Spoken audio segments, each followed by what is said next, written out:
Good morning. और आज जो है सैयद वंश के बारे में बातचीत करूंगा।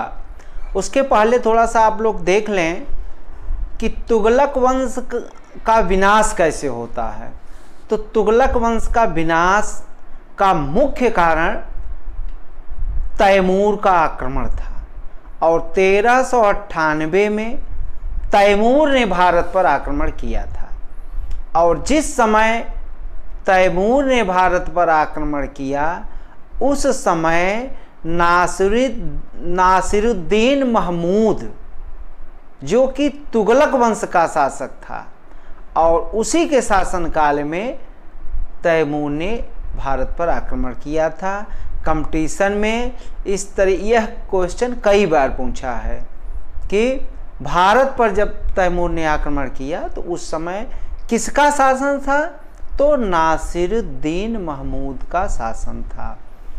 और फिरोज शाह तुगलक और मोहम्मद तुगलक की नीतियां भी तुगलक वंश के पतन के कारण रहे। जैसे दीवान बंदगान की स्थापना फिरोज शाह तुगलक ने किया, जिसके कारण तमाम जो बंदी थे वह राज्य का भोजन करते थे लेकिन राज्य की खिलाफत करने लगे। आंतरिक विद्रोह शुरू हो गया और मोहम्मद तुगलक की नीतियां, और इसी के कारण जो है और इसमें जो है तुगलक वंश जो है नष्ट हो जाता है।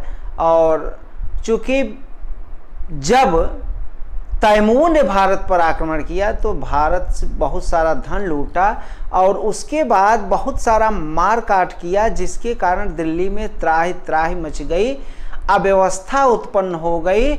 और तैमूर को कहा जाता है कि भारत में आमंत्रित किया था खिज्र खां ने। और खिज्र खां जो है एक तरीके से माना जाए तो वह जो है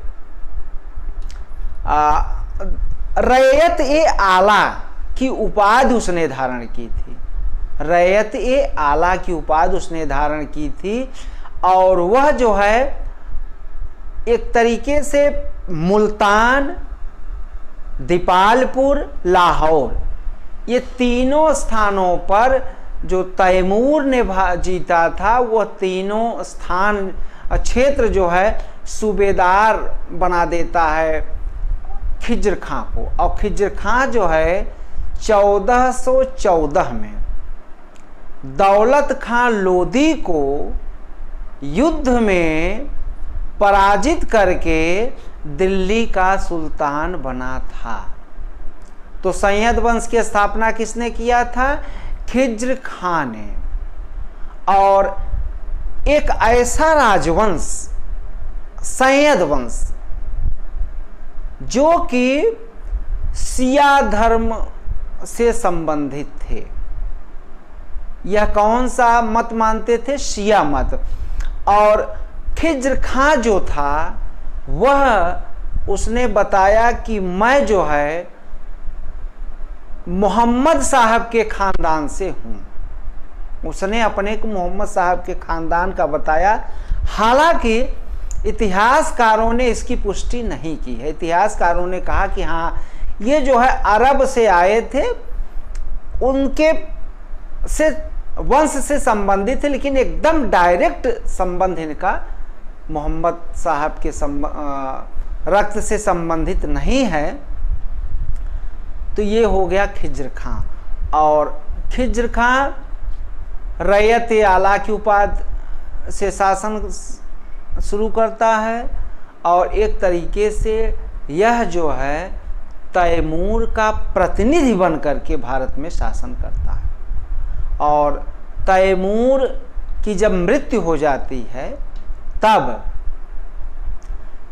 खिज्र खां ने तैमूर का नाती था शाहरुख, और शाहरुख को जो है यहाँ से टैक्स भारत से वसूल करके उसको देता था। तो एक तरीके से माना जाए तो यह स्वतंत्र शासक नहीं माना जा सकता है। और 14 में यह गद्दी पर बैठता है और 1421 में इसकी मृत्यु हो जाती है। 1421 में इसकी मृत्यु हो जाती है। और सैयद वंश के मुख्य 4 शासक हुए, खिज्र खां, मुबारक शाह, मोहम्मद शाह और आलम शाह। ये 4 शासक हुए और कुल मिलाकर के 1414 से 1451 तक इनका कुल शासन सैयदों का भारत में रहा है। और उसके बाद जो है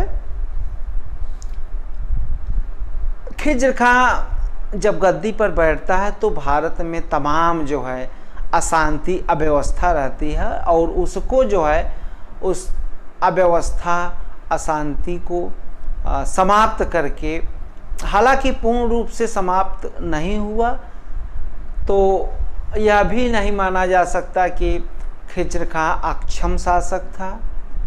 और खिज्र खां एक ऐसा शासक था जो धार्मिक प्रवृत्ति का व्यक्ति था और इसने कभी क्रूरता और रक्तपात के तहत शासन नहीं किया था। इसने शासन जो है सादगीपूर्ण और अल्लाह में विश्वास करके मोहम्मद साहब की बातों पर बहुत ज़्यादा गौर करता था और उसी से इसने शासन किया था। 1420 मई 1421 ईस्वी में यह बीमार होता है और उसके बाद इसकी मृत्यु हो जाती है। फिर इसका पुत्र मुबारक शाह गद्दी पर बैठता है। और आज इतना ही। आप लोग वीडियो को ध्यान से सुने और वीडियो को लाइक, सब्सक्राइब एवं शेयर करें। धन्यवाद।